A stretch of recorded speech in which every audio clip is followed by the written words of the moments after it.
Hello les gars, j'espère que vous allez bien. Dernièrement, je me suis fait la réflexion que j'avais jamais encore analysé de boîte française sur cette chaîne.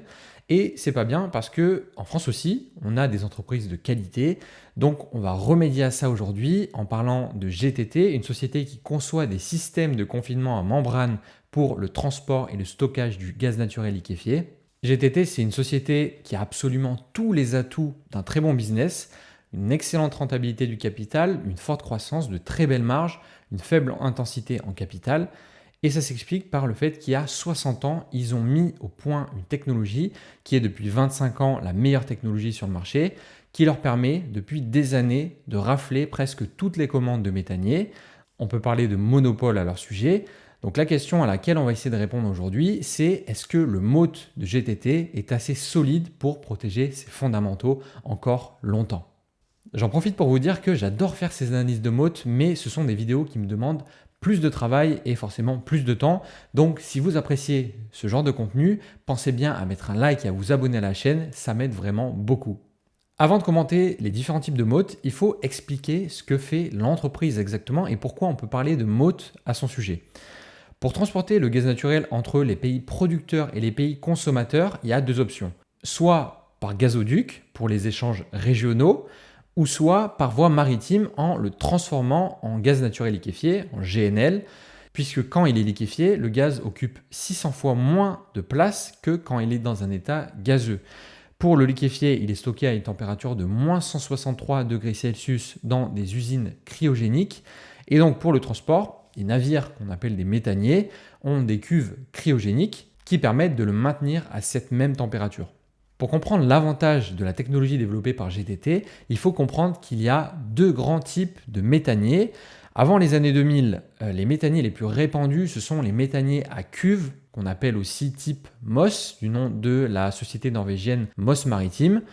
La photo du coup de gauche est plutôt évocatrice, c'est comme si on avait posé des immenses sphères en alu sur le navire.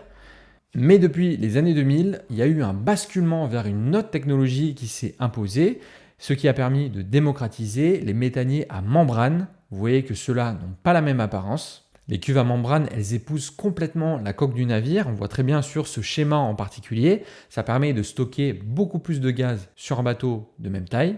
Autrement dit, si vous voulez transporter la même quantité de gaz sur un méthanier à cuve par rapport à un méthanier à membrane, il vous faut un méthanier à cuve beaucoup plus grand. Donc ça va vous coûter plus cher à la construction parce que besoin de plus de matériaux lourds, notamment de l'acier. Selon les chiffres de GTT, pour un méthanier de 170 000 m3, c'est 10 à 15% plus cher pour un méthanier à cuve. Et surtout, ça va vous coûter plus cher pour faire fonctionner le navire parce qu'il sera plus grand et plus large, donc il va consommer plus de carburant. C'est donc logiquement que ces 25 dernières années, le nombre de méthaniers à membrane a explosé dans le monde, à tel point que fin 2024, 682 méthaniers de plus de 100 000 m3 étaient en opération, dont 565 équipés de la technologie de GTT. Ça représente 83% de la flotte mondiale de méthaniers, donc c'est absolument énorme. Et vous noterez qu'ici, on parle de technologie de GTT pour parler de système de confinement à membrane. Et ils ont raison en vrai, parce qu'à ce jour, ils n'ont toujours pas de concurrents sérieux sur cette technologie.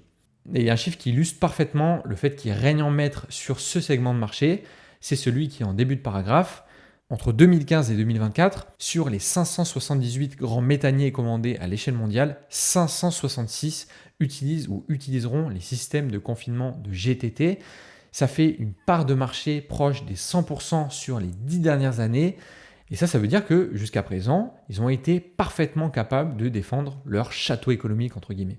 Avant d'essayer de comprendre de quoi est constitué leur moat, il faut qu'on précise une dernière chose, c'est ce que fait l'entreprise et ce qu'elle ne fait pas. GTT, c'est une société qui conçoit des systèmes de confinement à membrane, mais elle ne les fabrique pas. C'est assez important à comprendre pour la suite. Ce sont les chantiers navals coréens et chinois qui fabriquent les cuves. Le rôle de GTT, c'est simplement de fournir la technologie, de fournir les plans, l'ingénierie et de faire le suivi de la construction.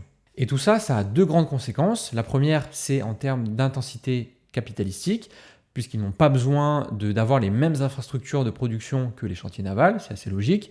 Et la deuxième, c'est en termes de revenus, qui est composé à plus de 90% de redevances qu'ils collectent sur leurs brevets, pour lesquels il n'y a pas de coût variable en face.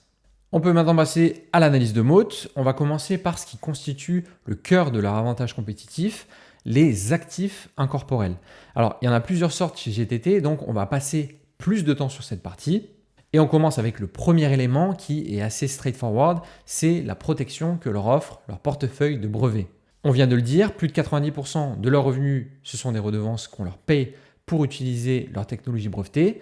Donc, le portefeuille de brevets, c'est un élément au centre de leur modèle. Et donc, très souvent, dans leur communication, notamment financière, ils mettent en avant leur nombre total de brevets qui s'élève à 3482 brevets actifs ou en cours de dépôt à fin 2024 et le nombre de nouveaux brevets à chaque période, en l'occurrence plus 66 en 2024. Alors moi je comprends que c'est une manière de montrer que la boîte est très innovante, mais le nombre de brevets en tant que tel, c'est pas forcément ce qui m'intéresse le plus. Aujourd'hui, ce qui m'intéresse plutôt, c'est premièrement ce que les brevets couvrent exactement, dans quelle mesure les technologies essentielles sont protégées, en l'occurrence les deux principales technos, donc Mark III et NO96, qui représentent environ 3/4 de leur carnet de commandes aujourd'hui. Deuxièmement, est-ce qu'ils sont capables de les faire respecter dans tous les pays où ils vendent? Est-ce que c'est difficile et combien ça coûte? Et troisièmement, quelle est la date d'expiration de ces brevets? Combien de temps avant que les principaux brevets ne tombent dans le domaine public? Autrement dit, est-ce que c'est une protection si importante que ça? Du coup, moi, j'ai fait mes petites recherches et ce que j'ai trouvé, c'est que les 3482 brevets concernent 615 inventions différentes. Ils sont actifs ou en train d'être déposés déjà dans les pays où sont situées les activités de construction et de réparation de navires, donc la Corée du Sud, la Chine, Singapour et certains pays européens. Ensuite, dans les pays où ce genre d'activité pourrait émerger, par exemple l'Inde, le Vietnam ou la Thaïlande, et aussi dans les pays majeurs du GNL, donc comme le Qatar, les États-Unis ou le Japon. Les technologies Mark III et NO96, elles sont protégées par des titres de propriété industrielle dans la plupart de ces pays-là, donc ça c'est OK. Et je comprends que ces brevets, ils protègent à la fois la structure physique des membranes, donc le design, l'architecture, les matériaux, les joints d'étanchéité, les isolants spécifiques, etc. et aussi les procédés de fabrication. Ça c'est plutôt positif aussi, ça veut dire qu'ils ont bétonné en théorie leur truc. Et j'ai également lu que leur portefeuille de brevets avait une durée de validité moyenne de 15 ans environ. Alors, je ne suis pas sûr à 100% de l'interprétation de cette information, mais ma compréhension, c'est qu'en moyenne, un truc qu'ils ont breveté il y a 10 ans, il leur reste plus que 5 ans avant que ça tombe dans le domaine public.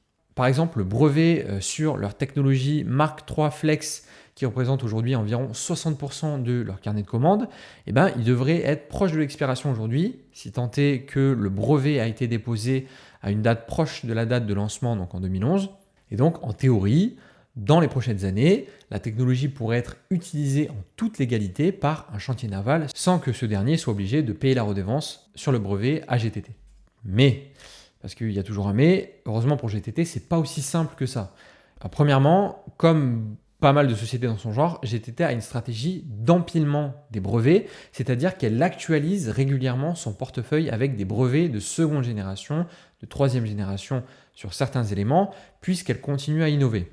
Et donc en plus du fait de continuer à innover et à améliorer ces technologies, ça a pour effet de créer une barrière juridique pour le concurrent.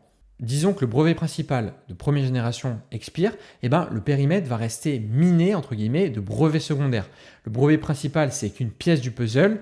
Le concurrent qui souhaiterait l'utiliser, il va devoir décortiquer chaque brevet actif pour être sûr de ne pas utiliser quelque chose qui serait encore protégé. Et si jamais ils se rendent compte qu'il y a une pièce du puzzle qui est encore protégée, il va falloir qu'ils trouvent une alternative qui soit suffisamment différente pour ne pas se prendre un procès par GTT. Donc pour un éventuel concurrent, c'est une voie qui reste longue, coûteuse et assez risquée.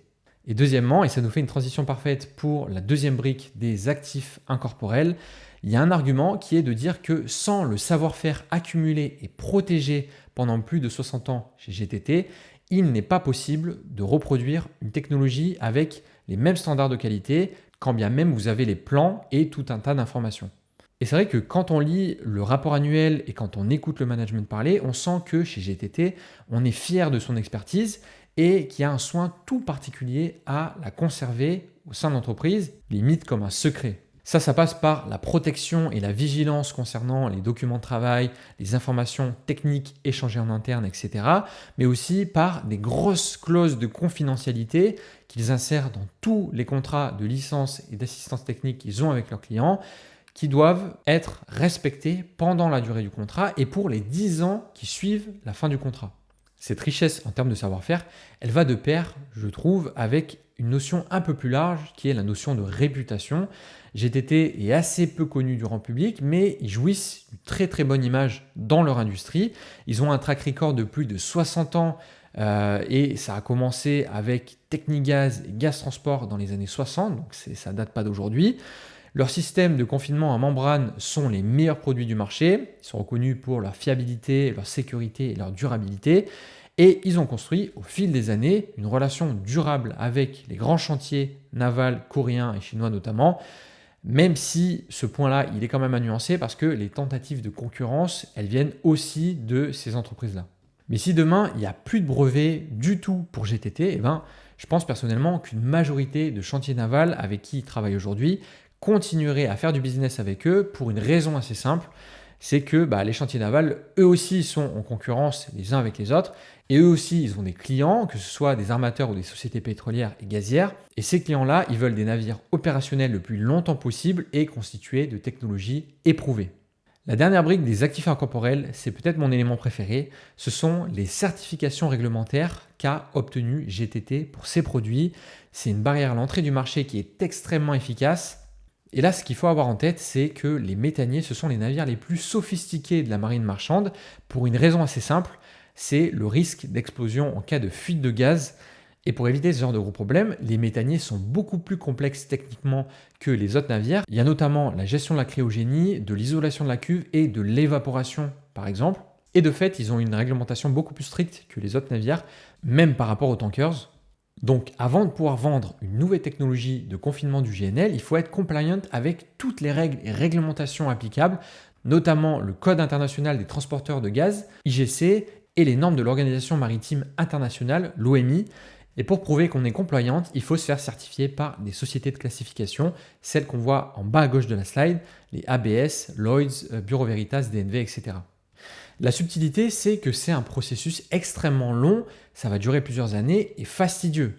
Et si on s'amuse à mettre toutes les étapes bout à bout, pour un nouvel entrant, on pourrait limite comparer ça à un vrai parcours du combattant.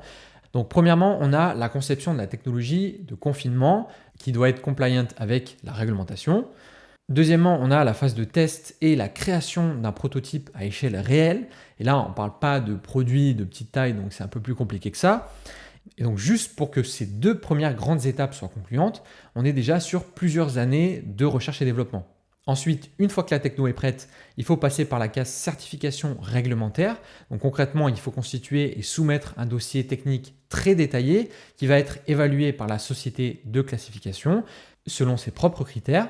Et ce qu'il faut préciser ici, c'est que pour maximiser les chances de vendre sa nouvelle technologie, le mieux c'est d'obtenir une certification non pas de la part d'une société de classification, mais bien de la part de plusieurs sociétés. C'est ce qu'on appelle une certification multiclasse, parce que être certifié par plusieurs sociétés, ça rassure davantage les clients, et parce qu'il y a une logique géographique. Par exemple, les clients américains préfèrent voir une certification de l'American Bureau of Shipping, les Européens DNV ou Bureau Veritas, etc., etc. Et pour avoir cette certification multiclasse, il va falloir investir encore plus de temps et d'argent, là où les produits de GTT, bien sûr, sont tous certifiés par les sociétés de classification les plus reconnues en ce qui concerne les méthaniers. Une fois certifié, il y a bien sûr la phase d'intégration sur un premier navire en construction, et c'est là où il faut vraiment être béton sur les étapes précédentes, parce qu'in fine, il faut convaincre un chantier naval d'utiliser une technologie non éprouvée. Une fois que le chantier naval vous a passé commande, il faut le temps que le navire soit construit. Et enfin, une fois que le navire est opérationnel, on enclenche une dernière phase où la techno doit faire ses preuves, entre guillemets, où on doit attendre d'avoir suffisamment de recul sur l'efficacité de la technologie pour séduire d'autres clients. On en a fini avec les actifs incorporels. Le deuxième type d'avantage compétitif chez GTT, ce sont les switching costs. Celui-là, il est relativement simple à comprendre. Donc on l'a dit, depuis 10 ans, presque 100% des commandes de méthaniers intègrent leur système de confinement à membrane. Ça veut dire que les chantiers navals, ceux qui fabriquent le navire, ont complètement intégré la technologie de GTT dans leur processus de conception et de construction. Et là où GTT a été malin, c'est qu'ils ont facilité ce processus d'intégration. Par exemple, en 2014, ils ont créé une filiale GTT Training Limited en charge d'organiser et de réaliser les formations nécessaires aux ingénieurs et aux techniciens des chantiers pour construire et réparer leur système. Aujourd'hui, le personnel des chantiers navals, il est parfaitement formé sur les technologies de GTT. Et donc, utiliser une nouvelle technologie donc différente de celle de GTT, ça voudrait dire renvoyer toutes leurs équipes en formation, donc réinvestir du temps sans être sûr que l'intégration de cette potentielle nouvelle technologie sera un succès.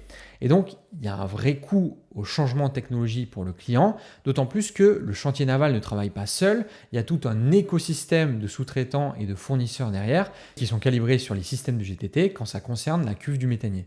Le dernier type de mode, il est moins connu que les deux premiers, mais il est super important à comprendre. C'est ce que Morningstar appelle l'efficient scale, qu'on pourrait traduire en français par taille efficiente.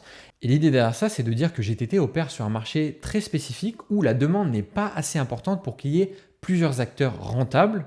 Parce que même si ces dernières années, les commandes de méthaniers ont explosé en partie suite à la guerre en Ukraine, historiquement, le chiffre, il est relativement raisonnable, on va dire bas. Et donc, la taille efficiente, c'est une protection qui est liée à la structure de marché plus qu'à l'entreprise elle-même. Et du coup, il y a une autre manière de voir les choses.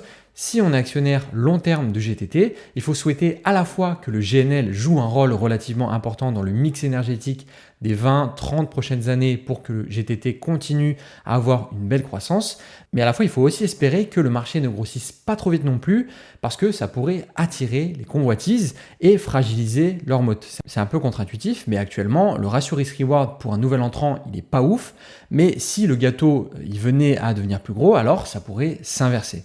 Pour conclure, si on met de côté les monopoles régulés, il y a très peu de sociétés capables de maintenir sur une longue période une part de marché proche des 100%. GTT en fait partie et en vrai, quand on voit la forteresse qu'ils ont réussi à construire en plus des barrières qui sont spécifiques à leur niche de marché, eh ben, ça paraît parfaitement logique, mérité et très solide.